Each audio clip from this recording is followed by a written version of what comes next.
much indeed for coming in. Miriam.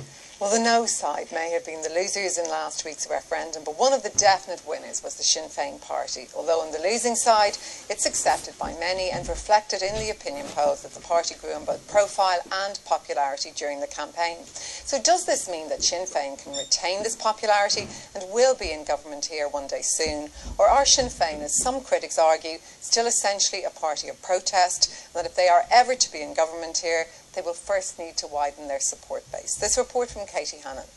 I predict that in the next Dáil that Sinn Féin will be the preeminent, clear leader of the left in Ireland, and probably the clear leader of the opposition.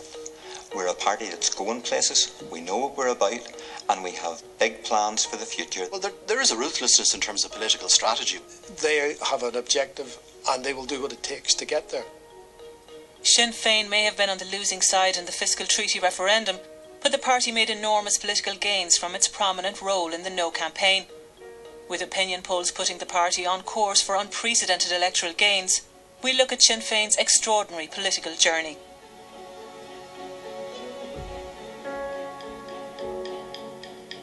From the emergence of the modern Sinn Féin party in the early 70s, the leadership has proven itself to be extremely adept at adapting to the prevailing political climate. You have the same personnel today as were there in the 1970s, like Gerry Adams, Martin McGuinness, and a number of other people behind the scenes. The thinkers were all together in the same cage in Longkesh, Cage 11, and that really became a think tank. The protest by paramilitary prisoners in the Maze prison at the withdrawal of their special category status would be a defining moment in the Republican movement. We're political prisoners! We want political status! These protests culminated in the 1981 hunger strike. 10 IRA prisoners starved themselves to death. Among them, the newly elected MP for Fermanagh and South Tyrone, Bobby Sands. I think that the hunger strikes changed a lot of minds within the Republican movement. I think they saw that a dual strategy was possible. The 81 demonstration of popular support was a watershed, because that meant the electoral people in the Republican movement had won their argument. The dual strategy, achieving power with a ballot paper in one hand and an Armalite in the other, would prove a long and hard road. Adams drove that policy. He drove the politics moving in parallel with the violence, and in tangent with people like Martin McGuinness. He's synonymous then with the peace process, the ceasefire in '94 and the Belfast Agreement in '98. Bringing the Republican movement through a turbulent peace process largely intact was an undoubted political achievement, requiring particular political skills. The history of Sinn Féin over the last 40 years is that they prosecuted a war for 20 odd years, which ultimately they largely lost. But in losing that war, in finding their way into a peace process, they've managed to spectacularly win the peace. And 40 years on, as a political party, they are in the ascendant. And most of the people, Fianna Fáil, the SDLP, the Ulster Unionists, who met them along the way, are way behind them, if not long gone. 14 years on from the Good Friday Agreement, stark divisions remain between the two communities in Northern Ireland. But the political landscape has indeed been utterly transformed. Sinn Féin has overtaken the SDLP to become the largest nationalist party in Northern Ireland. Martin McGuinness is Deputy First Minister in a power-sharing Assembly executive that includes 4 other Sinn Féin ministers. The party has 1 MEP and 5 Westminster MPs. West Belfast remains in many respects the beating heart of the Republican movement, the staunchest of Sinn Féin strongholds, so that when Gerry Adams relinquished his seat here to run for the Dáil, his successor romped home with over 70% of the vote. I think there's massive respect now for the party. I mean, people are very willing to work with us and talk to us, and I seen them back years ago where some politicians wouldn't even looked at us, never mind talk to us. They're now dealing with us on a day-and-daily basis, and I think that's all for the good. The sheer scale and energy of the Sinn Féin political machine in West Belfast is impressive.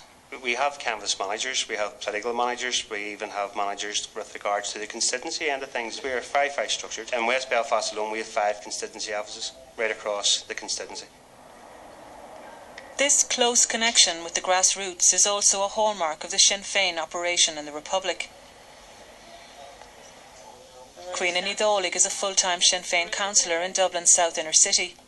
She spends much of her time dealing with constituents like the Warren family, who are desperately moved out of their damp apartment. It's hard for other people and for other political parties to understand the volume of dedication to Sinn Féin and to the cause of Sinn Féin and to the promotion of Sinn Féin. It's the comradeship as well, and I don't know if other parties have that. We've come from a background of struggle, and I think that's key to it all.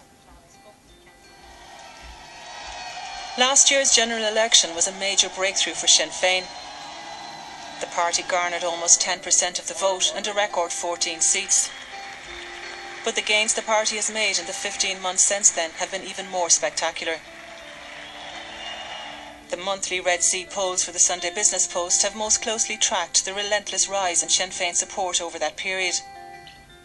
It went into last summer on 11% and jumped to 15% that September.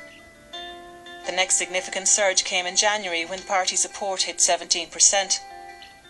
It has since increased steadily to 21%, helped by its high-profile opposition to the referendum. Other polls have put the party's support even higher. Last month's Sunday Times survey put them at 23%, while the most recent Irish Times poll showed them climbing to 24%. 24% near enough a quota in every constituency. In the last election there was 43 constituencies. Now there's going to be a few less this time around. Maybe we're not too sure how it's going to end up, but that would give them 40 seats. It's a quarter of the vote, quarter of the seats. I think Fianna Fáil need to fear them most. I mean, Labour in the short term are really worried because, you know, Fine Gael are using Labour as a mudguard in the coalition. But Sinn Féin want to move in and take over Fianna Fáil's position as a populist party, as a party which is a Republican party of the plain people of Ireland. Is there a ceiling to the Sinn Féin support? I think that's the question we'll see as we watch the trend figures in the opinion polls. Can they actually eat into middle class vote? Could they be competitive in Dublin South, Dunleary, Dublin South East? We've no evidence of that as of yet. And the Irish electorate have shown themselves to be actually quite conservative, not radical, in their voting patterns when it comes to electing a government. One of the key challenges facing the Sinn Féin project in the Republic was the difficulty in gaining the respect of an electorate that was largely horrified by IRA violence. Well, I think Sinn Féin are managing to shed their enormous baggage successfully, albeit slowly, because every time they go to meet the electorate, there's another. The electorate loses another one of its inhibitions about Sinn Féin. In this respect, was Martin McGuinness's presidential run a clever, calculated risk? I believe that you know the names of the killers of my father. No, I don't. And I want you to tell me who they are. I don't know their names.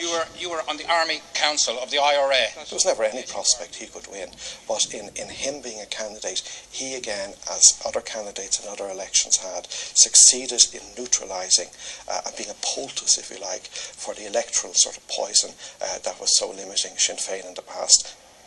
Sinn Féin's robust campaign against austerity is clearly driving the current surge in party support.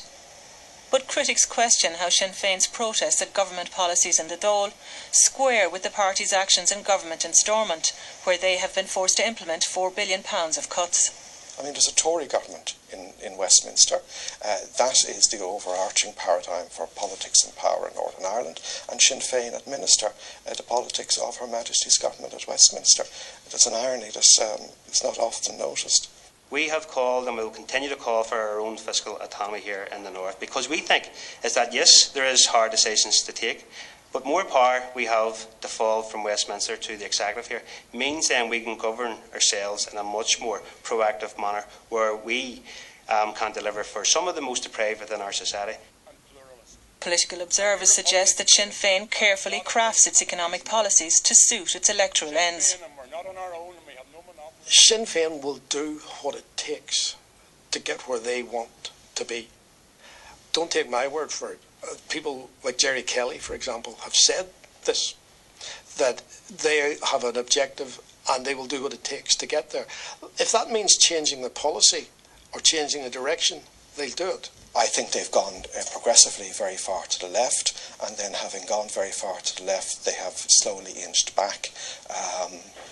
And as, of course, they pick up more younger, more middle-class support, the impetus to continue on that road will presumably intensify. Sinn Féin has had the same leader for almost 3 decades, and there appears to be no appetite for a change just yet. The question for Sinn Féin post-2016 is when Mr Adams and Mr McGuinness retire, as they eventually must, will the next generation of Sinn Féin people be as disciplined? Will they be as idealistic? Will they be as loyal to each other as they have been to Adams and McGuinness? And I think the history of movements that come from guerrilla warfare into politics is that in the generational shift, a lot of that is lost, and I predict that it will in time, but that time has not yet come. While the mainstream parties maintain that Sinn Féin isn't yet ready for government, most believe such objections would disappear if the numbers fell their way. Well, I think by 2016, the anniversary of the 1916 rising, Sinn Féin would like to be in government both in Northern Ireland and in the South. I think that is their immediate aim, and who knows how the seats are going to fall by then. There's a lot of water to run onto the bridge before that. The questions that have to be put to Sinn Féin is, what is the alternative? What are your policies? What would you do in the economy? What would you do with Europe? We're not in the business at the moment of electing a government, so people can lend Sinn Féin their support in an opinion poll.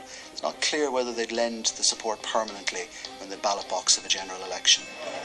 But even if they do get the numbers, would Sinn Féin be content for now to build its support base as a party of protest, rather than risk it all for a spin on the government roundabout? Katie Hannon reporting there. I'm now joined by Paul McLaughlin, TD with Sinn Féin for Donegal North East. Just today, Sinn Féin obviously a party of protest, of opposition. You are the anti-establishment party of choice for people at the moment. But to quote Pat Leahy, because he would say it better than I said myself, political editor of the Sunday Business Post a week ago, he said the danger for Sinn Féin is that its surge in the polls is built on foundations of sand,